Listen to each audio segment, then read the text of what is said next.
સુરત પહોંચે સુરતમાં પણ ભારે વરસાદથી લોકો હેરાન પરેશાન છે। હર્ષ સંઘવીએ અસરગ્રસ્ત વિસ્તારની મુલાકાત લીધી છે। મજૂરાના આઝાદનગરમાં હર્ષ સંઘવી પહોંચ્યા। આઝાદનગરમાં 2 દિવસથી પાણી ભરાયા હતા। પાણી ઉતરતા જ હર્ષ સંઘવી નિરીક્ષણ માટે પહોંચ્યા। ખાડીપુરનો ઉકેલ લાવવા માટે લોકોએ પણ માંગ કરી છે। આપ જોઈ રહ્યા છો ગૃહ રાજ્યમંત્રી સતત એમના મત વિસ્તારમાં પહોંચ્યા છે।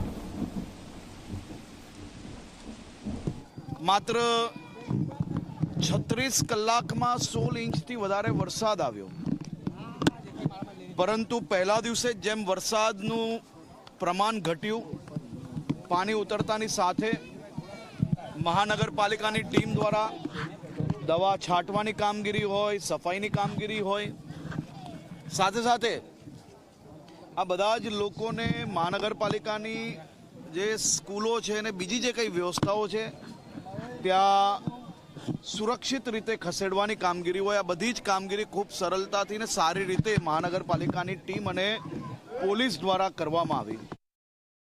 સુરત હું મારા મત વિસ્તારમાં ભટાર ક્ષેત્રમાં જ્યાં આંબેડકર નગર અને બીજા અન્ય વિસ્તારો જ્યાં નીચાણવાળા વિસ્તારોમાં જ્યાં પાણી ભરાયું હતું, ત્યાં જ્યારે નાગરિકોને મળ્યો ત્યારે નાગરિકો તરફથી જે માહિતીઓ આવી કે પોલીસ અને મહાનગરપાલિકાની ટીમ દ્વારા વરસાદ પડતાની સાથે જ ઘરો સુધી પહોંચીને સૌ ઉંમરલાયક વડીલોને તથા બાળકોને સુરક્ષિત સ્થળે ખસેડવા જોડે જોડે બધી જ માહિતીઓ આપવા માટે જે કામગીરી કરી, એ કામગીરી રાત દિવસ છેલ્લા 2 દિવસથી વહીવટી તંત્ર દ્વારા જે કરવામાં આવી છે એ ખૂબ સારી કામગીરી કરી છે।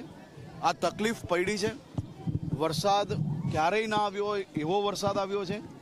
આ તકલીફ આપણે સૌ સાથે રહીને કંઈક ને કંઈક આ તકલીફોમાંથી બહાર બી નીકળ્યા છે। તો અનરાધાર વરસાદમાં